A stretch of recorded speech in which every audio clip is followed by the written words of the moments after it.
আমার নাম আদ্রিতা। বন্ধুরা সবাই কেমন আছো?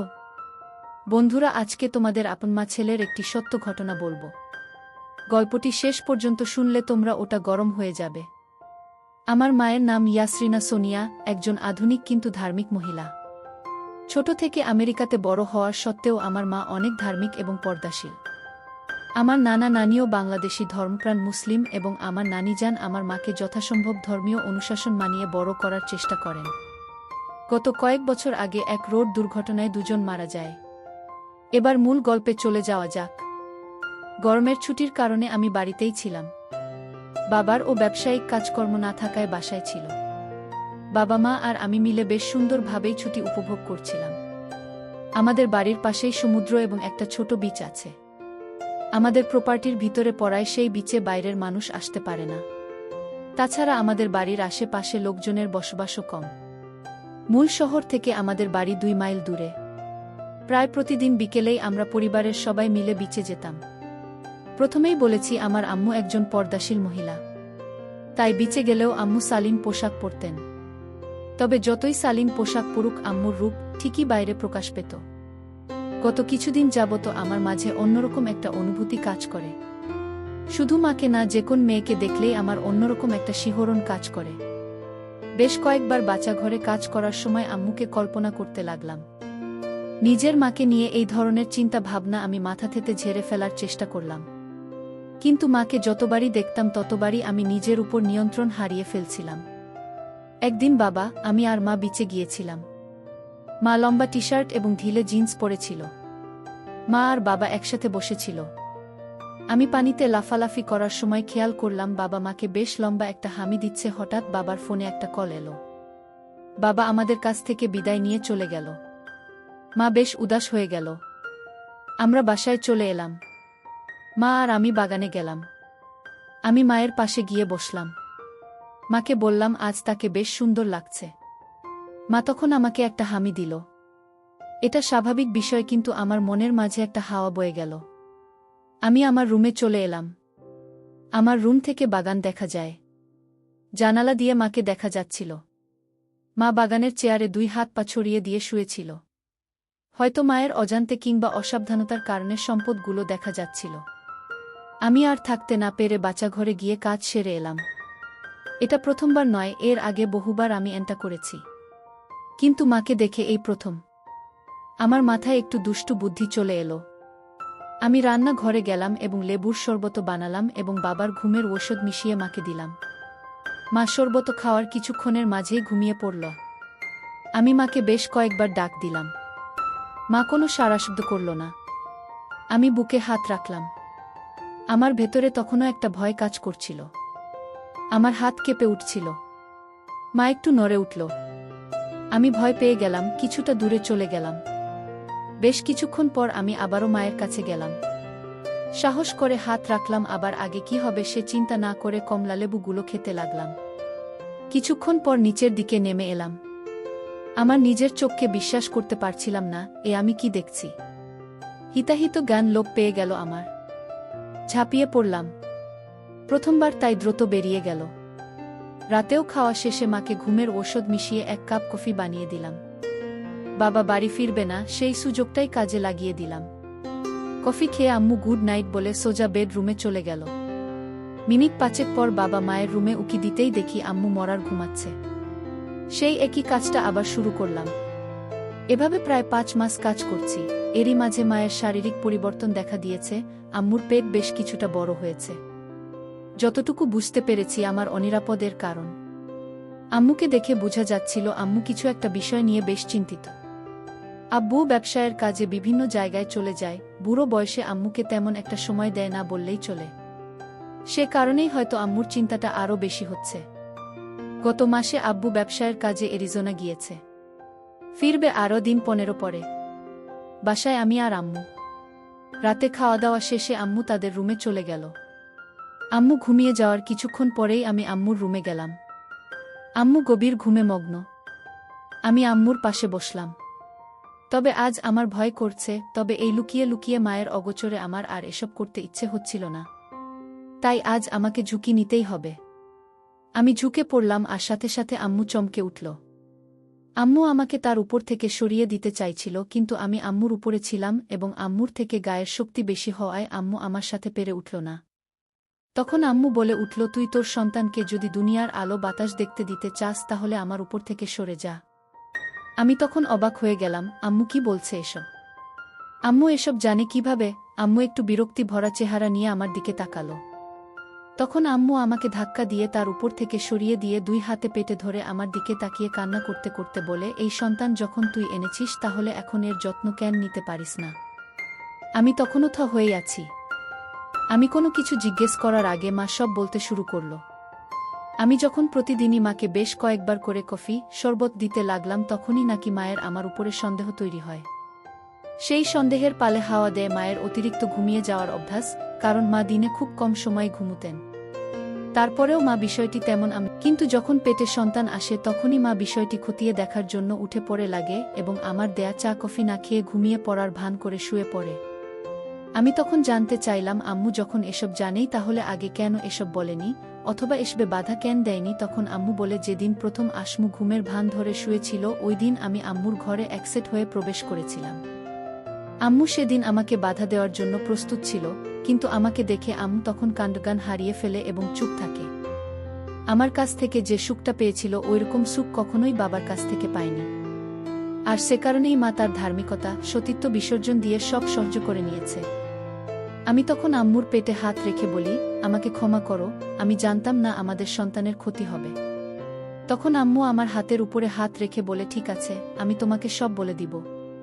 তবে কথা যাও, আমাদের সম্পর্কের কথা কাউকে জানতে দিবে না।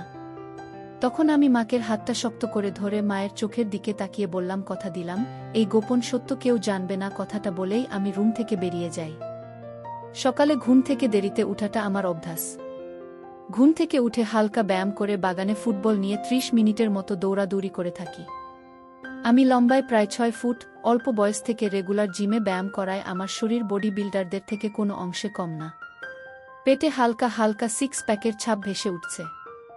হাই স্কুলের মেয়েদের থেকে শুরু করে ক্লাস টিচার, জুনিয়র স্কুলের বাচ্চাদের গার্ডিয়ানরাও আমার উপরে ফায়দাও তুলেছি এসবের।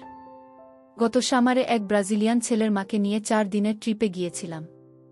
এমন আরও অনেকের সাথেই সময় কাটিয়েছি আমি। সকালে জিম করে সোফায় বসে টিভি দেখছিলাম। আম্মু তখন কিচেনে রান্না করছে। আয়নাতে দেখলাম মা জলপাই রঙের সেলোয়ার কামিজ পরেছে। শরীরের ভাঁজগুলো স্পষ্ট বোঝা যাচ্ছিল। আমি উঠে আম্মুর কাছে গেলাম, আম্মুকে কাজে সাহায্য করতে লাগলাম। অন্য সময় আমাকে দেখলে আম্মু জামা কাপড়ে হাত বুলিয়ে ঠিক করত, আজ তেমন কিছুই করেনি। অবশ্য করবেই বা কেন? আমাদের মাঝে এখন আর কোনো গোপনীয়তা নেই। আমাদের সম্পর্কের সাগরে এখন নতুন জোয়ার চলছে। আম্মুকে বিভিন্ন জিনিস এগিয়ে দিচ্ছিলাম, আম্মুর হাতে হাত রেখে, আম্মুর গায়ে গায়ে দাঁড়িয়ে কাজ করছিলাম। রান্না শেষে খাবার টেবিলে খেতে বসলাম। ফল খাওয়ার সময় আম্মু মুভির মেয়েদের মতো করে কলা খেতে লাগল। সত্যি বলতে তখন মায়ের দিকে তাকালে যে কোন ছেলেই গরম হয়ে যেত, আমিও তাই গেলাম। খাবার খেতে পারছিলাম না, মায়ের দিকেই তাকিয়ে রইলাম। মা আমার দিকে তাকিয়ে ভ্রু নাচিয়ে জানতে চাইল কি হয়েছে। আমি সাহস করে বলে দিলাম মাকে দেখে আমার অন্য কিছু খেতে ইচ্ছে হচ্ছে। তখন মা জানতে চাইল কি খেতে ইচ্ছে করছে। আরও একটু সাহস করে আম্মুকে বলে দিলাম। আমার কথা শুনে আম্মু কিছুটা চুপ করে রইল। এরপর উঠে দাঁড়িয়ে সোজা চলে গেল সোফায় বসল। আমিও খাওয়ার টেবিল ছেড়ে আমার প্রিয় খাবারে মুখ দিতে চলে গেলাম।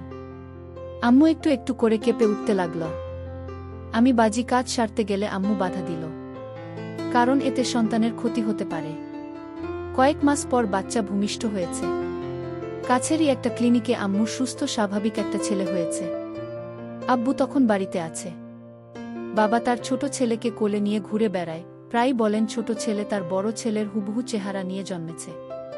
বাবা বাড়িতে থাকায় আমার সমস্যা হচ্ছে, আম্মুকে কাছে পাচ্ছি না। রাতেও আম্মু আব্বু একসাথে থাকায় কিছু করা যাচ্ছিল না। সকাল বিকাল বাবা মায়ের পাশে পাশে থাকে। আমি মাকে একা পাচ্ছিলামই না। তখন আমি বিকল্প পথ ধরলাম। বাবা বিকেলে জগিং করে বাসায় ফিরেই আম্মুর সাথে বসে রইল। আমি 2 কাপ কফি বানিয়ে নিয়ে গেলাম, আব্বুর কফিতে মিশিয়ে দিলাম ঘুমের ঔষধ। ব্যাস, কাজ হয়ে গেল। বাবা খুশি মনে কফি খাওয়ার মিনিট 5 মাঝেই ঘুমিয়ে পড়ল। আম্মুর বুঝতে বাকি রইল না বাবা কেন হঠাৎ ঘুমিয়েছে। বাবা ঘুমানোর পরেই আমি আম্মুর সামনে একসেট হয়ে হাজির হয়ে গেলাম। লাউড স্পিকারে গান বাজাতে বাজাতে আমি আম্মুর কাছে নাচতে নাচতে গেলাম। আমার এমন আচরণে আম্মুর হাসতে লাগল। আম্মুর কাছে যেতেই আম্মু কাছে টেনে ধরল। কাজ সেরে মাকে নিয়ে সোজা সমুদ্রের নীল জলরাশিতে ঝাঁপ দিলাম। আম্মু আমার পাগলামি দেখে অট্টহাসিতে মেতে উঠল। সমুদ্রের ঢেউ এসে আমাদের ধাক্কা দিচ্ছিল, মাথার উপর দিয়ে পাখি উড়ে যাচ্ছিল।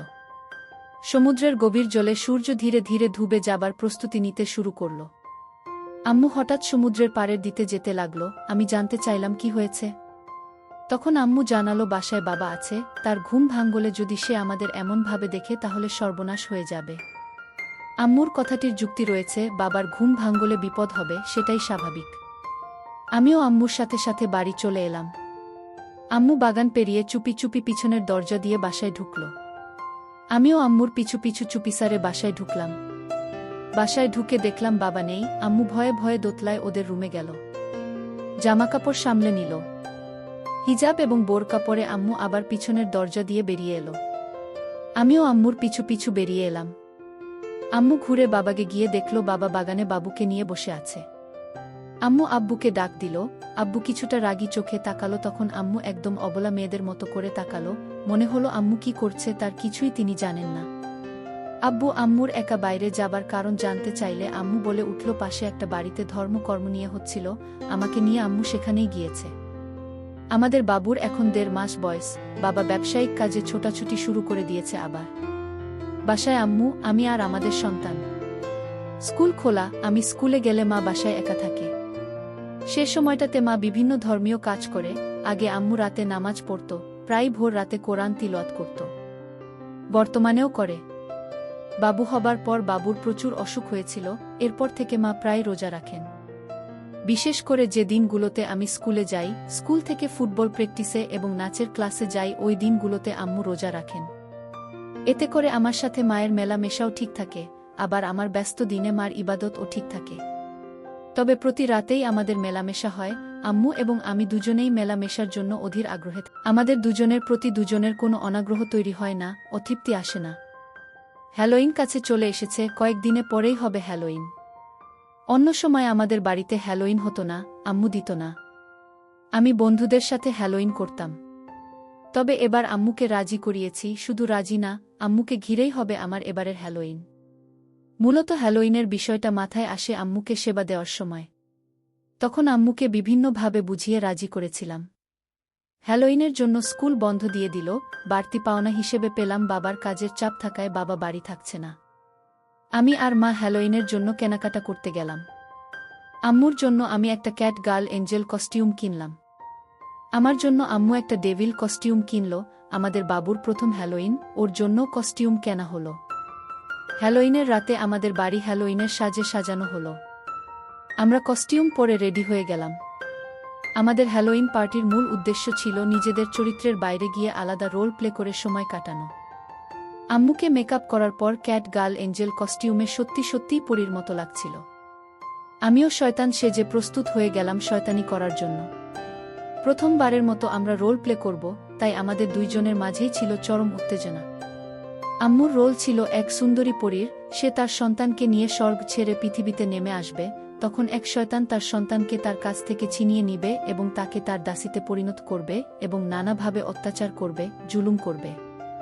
সেই পরীর রূপে পাগল হয়ে শয়তান তার সাথে জোর জবরদস্ত করার চেষ্টা করবে। কিন্তু পরীর ইচ্ছা ছাড়া তার সাথে সম্পর্ক করা সম্ভব হবে না। তখন শয়তান তার সন্তানকে খতম করার হুমকি দিয়ে তাকে সেবা দিবে। পরিকল্পনা মতো আম্মু আমাদের বাবুকে নিয়ে বাগানে হাঁটছিল। আমি শয়তান এর মতোই আম্মুর কাছ থেকে মিথ্যা মিথ্যা বাবুকে কেড়ে নিয়ে আম্মুকে আমাদের বসার ঘরে বন্দি করি। মিথ্যা মিথ্যা অত্যাচার শেষে সম্পর্ক করার চেষ্টা করি এবং ব্যর্থ হই। এরপর হুমকি দিয়ে পরি রুমে থাকা আম্মুকে রাজি করাই এবং আম্মুকে আমার রুমে নিয়ে যাই। অতিরিক্ত পরিশ্রমের কারণে আম্মুর রুমে ঘুমিয়েছিলাম। ভোরে আম্মু নামাজ পড়ে, তাই অ্যালার্ম বাজে। অ্যালার্মের আওয়াজে আমারও ঘুম ভেঙে গেল। তবে বিছানা থেকে উঠলাম না, শুয়ে শুয়ে আম্মুর দিকে তাকিয়ে রইলাম। আম্মু হাতে পায়ে মোজা, সেলোয়ার কামিজ ও হিজাব পরে নামাজ পড়ছিল। নামাজ শেষে আম্মু যখন সব গুছিয়ে রাখতে হাঁটছিল, তখন খেয়াল করলাম আম্মু কিছুটা খুঁড়িয়ে খুঁড়িয়ে হাঁটছে। আমি বিছানা ছেড়ে আম্মুকে ধরলাম, জানতে চাইলাম কি হয়েছে। আম্মু তখন হাসতে হাসতে বলল, প্রথমবার পিছনে হয়েছে তাই ব্যথা হচ্ছে। আব্বুর ব্যবসায়িক কাজ শেষ, বাসায় ফিরে এসেছে। বেশ কয়েকদিন থাকবে বাড়িতে। আমার আর আম্মুর মেলামেশা ততদিনে একটা আসক্তিতে পরিণত হয়েছে। আম্মুর একটু পর পরই আমাকে কাছে পেতে চায়, এমন ও দিন যায় আম্মুর প্রতিবার নামাজের আগে গোসল করতে হয়েছে। তাই বাবা আসার পর থেকে বিপদে পড়ে গেলাম। বাবার শরীরটা বেশি ভালো না, তাই বাবাকে ঘুমের ঔষধ দিতে মা না করে দিয়েছে, ফলে বাবা বাড়ি থাকলে আম্মুর হাতেরও দেখা পাই না। আম্মু একদম আপাদমস্তক পর্দা করে বাসায় ঘুরে বেড়াত। 2 দিন যেতেই আমি আর আম্মু ছটফট করতে লাগলাম। রাতে বাবা ঘুমিয়ে যাওয়ার পরেই আম্মু আমার রুমে এলো। আমি স্কুলের অ্যাসাইনমেন্ট করছিলাম, তাই জেগেই ছিলাম। আম্মু আমার রুমে এসে দরজায় টোকা দিল। আমি বই খাতা ছেড়ে উঠে দাঁড়াতেই আম্মু আমার কাছে চলে এলো। মনে হলো 1000 বছর পর দুজন দুজনকে কাছে পেয়েছি। এরপর সময় নষ্ট না করে কাজে লেগে পড়লাম। কতটা সময় গেল আমরা জানি না, তবে আব্বুর ধাক্কায় আমার হুঁশ ফিরে। চোখ মেলে তাকিয়ে দেখি আব্বু আমাদের বাবুকে কোলে নিয়ে রাগী রাগী চেহারায় অবাক হয়ে আমাদের দিকে তাকিয়ে আছে। আম্মু লজ্জায় মাথা নিচু করে রেখেছে। কয়েক মুহূর্ত যেতেই আব্বু দুজনকে বাসা থেকে বেরিয়ে যাবার জন্য আদেশ দিল। আম্মু ছুটে গিয়ে আব্বুর পায়ের কাছে পড়ল, আকুতি করে মাপ চাইতে লাগল। আব্বু আম্মুকে পা দিয়ে লাথি দিয়ে সরিয়ে দিয়ে আমাদের বাবুকে বিছানায় রেখে চলে গেল। আমি আর আম্মু তখনও আতঙ্কিত, অসহায়ভাবে মেঝেতে বসে রইলাম। মিনিট 15 পরে বাবা একটা সুটকেস নিয়ে এলো। আম্মুর দিকে একটা জামা ছুঁড়ে দিয়ে পড়তে ইশারা করল। জামা পরা শেষে আম্মুকে আর আমাকে 2 হাতে ধরে টানতে টানতে নিচে নামিয়ে আনল। এরপর দরজা খুঁজে প্রায় গলা ধাক্কা দিয়ে আমাদের বের করে দিল। মাঝে রাতে আমি, আম্মু আর আমাদের নবজাত শিশু রাস্তায় এসে পড়লাম। কি করব কিছুই বুঝে উঠতে পারছিলাম না। রাতে আমরা একটা হোটেলে উঠি। সারা রাত আম্মু কান্না করে। সংসার ভাঙ্গার কষ্টে এবং অনিশ্চিত ভবিষ্যৎ নিয়ে আম্মু ভীত হয়ে যায়। পরদিন আমরা চলে যাই আম্মুর বেস্ট ফ্রেন্ডের জুলি আন্টির বাসায়। সেখানে আম্মু আন্টিকে রাতের ঘটনার কিছুই বলেন নাই। আন্টিকে আম্মু বলল কিছুদিন বেড়াবে। আন্টিও সানন্দে আমাদের থাকার ব্যবস্থা করে দিল। আন্টির বাসাটি বেশি বড় নয়। উনি একা মানুষ, 3 রুমের ফ্ল্যাট বাসায় থাকেন। আমাদের একদম কোনার রুমে থাকতে দিলেন। রুমে বাথরুম, জানালার বেলকনি সব আছে। রুমে ঢুকে আমি ফ্রেশ হয়ে একটা শর্টস আর টি-শার্ট পরে বিছানায় শুয়ে পড়লাম। আম্মু আজকে বেশ স্বাভাবিক। আমি বিছানায় শোবার পর আম্মু বাচ্চাঘরে গিয়ে ফ্রেশ হয়ে বেরিয়ে এলো। এরপর ব্যাগ থেকে একটা নাইট ড্রেস বের করে সেটা গায়ে চাপিয়ে পাশে শুয়ে পড়ল। আম্মু বিছানায় শুয়ে পড়ার কয়েক মিনিট পরেই ঘুমিয়ে পড়ল। গত রাতে ঘুম হয়নি, তাই হয়তো আম্মু কাহিল ছিল। রাতে হঠাৎ ঘুম ভাঙতেই আমি নিচে কিছু অনুভব করলাম। ঘুম ঘুম চোখ মেলে তাকাতেই দেখি আম্মু আমাকে জেগে উঠেছি দেখে আমার কাছে মাথা নিয়ে এলো। অনেক ভালোবাসা দিলাম তখন আম্মুকে। আন্টির বাসাতে আমাদের দিনগুলো ভালোই কাটছিল। কিন্তু প্রায় 1 সপ্তাহ যাবত আন্টির বাসায় থাকার পরেও বাবা আমাদের সাথে কোনো যোগাযোগ করল না। আন্টির বাসাতে আরও কিছুদিন থাকাটা আমাদের কাছে বেশ লজ্জাজনক মনে হলো। তখন আম্মু আমাকে নিয়ে লস এঞ্জেলস এর কাছে সান্তা মিরিয়াতে আমার নানার বাসায় চলে যাবার কথা বলে। যেমন কথা তেমনি কাজ হলো। রাতে আমি আর আম্মু একটা গাড়ি ভাড়া করে সান্তা মারিয়াতে চলে গেলাম। নানার নানি মারা যাবার পর থেকে বাসা খালিই ছিল। মাঝে মাঝে আমরা বেড়াতে আসতাম এখানে। লোকজন থাকে না, তাই আমি আর আম্মুই এখানকার একমাত্র বাসিন্দা। নানা নানি বেশ যত্ন করে ও রুচি নিয়েই বাসা বানিয়েছে। বাসার সামনে সুইমিং পুল, বাগান সবাই আছে। আমরা প্রায় ভোরে নানার বাসায় পৌঁছালাম। বাসায় ঢুকে আম্মু দ্রুত জামাকাপড় পাল্টে নামাজ পড়বার ঘরে চলে গেল। নামাজ শেষে আম্মু নানা নানির রুমে চলে গেল। মা বাবার কথা মনে করে আম্মু কিছুটা মন মরা হয়েই বসে রইল। আমার আম্মুর জন্ম এখানে। আমি আম্মুর পাশে গিয়ে বসলাম। আস্তে করে বললাম, এই ঘরেই তোমার বাবা মা থাকতো, এখানেই তারা মিলিত হতো। আজ থেকে এখানে আমরা থাকব, আমরা এখানে মিলিত হব।